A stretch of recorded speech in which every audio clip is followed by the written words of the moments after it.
నమస్కారం. నా పేరు శ్రీరామ్ శర్మ.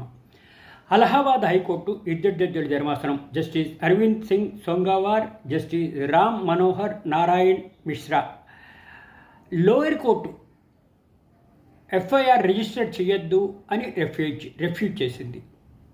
అయినా కూడా ఒక పోలీస్ ఆఫీసరు ఎఫ్ఐఆర్ రిజిస్టర్ చేశారు. ఇది కంటెంప్ట్ కింద రాదా? కోర్టు రిజిస్టర్ చేయొద్దు, ఇట్లా ఆయన మీద ఏం కేసులు లేవు అని ఈ విధంగా రెఫ్యూజ్ చేస్తే పోలీసు వాళ్ళు మాత్రం అతని మీద సెక్షన్ 156(3) సిఆర్పిసిని అనుసరించి డిస్మిస్ చేసిన కేసును ఈ విధంగా ఎఫ్ఐఆర్ రిజిస్టర్ చేయడం ఏంటి? ఇది కంటెంప్ట్ కాదా? ఇది కోర్టు ధిక్కరణ కదా? లోయర్ కోర్టు డిస్మిస్ చేసినా కూడా మీరు ఎట్లా రిజిస్టర్ చేస్తారు ఎఫ్ఐఆర్ అని చెప్పేసి సంబంధిత పోలీస్ ఆఫీసర్లకి కోర్టు ధిక్కరణ నోటీసులు ఇవ్వడం జరిగింది.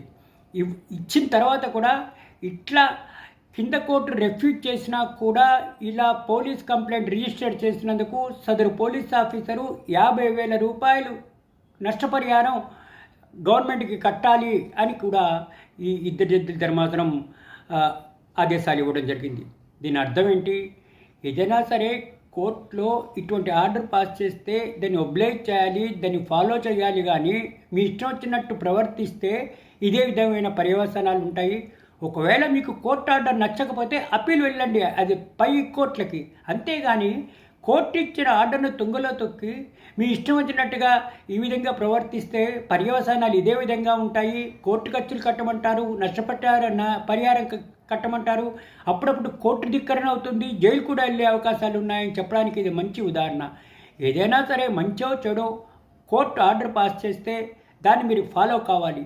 మీరు ఫాలో అవ్వడానికి ఇష్టం లేకపోతే దాని మీద అప్పీలు పై కోర్టుకు వెళ్లాల్సిందే. అంతేగాని కోర్టు ఇచ్చిన ఆర్డర్ను తొంగులో తొక్కి మీ ఇష్టం వచ్చినట్టు ప్రవర్తిస్తే కంటెంప్ట్ ఆఫ్ కోర్టు అవుతుంది, జైలుకి వెళ్ళే అవకాశాలు ఉన్నాయి. ఈ విధంగా నష్టపరిహారం చెల్లించే అవకాశాలు ఉన్నాయని చెప్పడానికి ఇది ఒక మంచి ఉదాహరణ.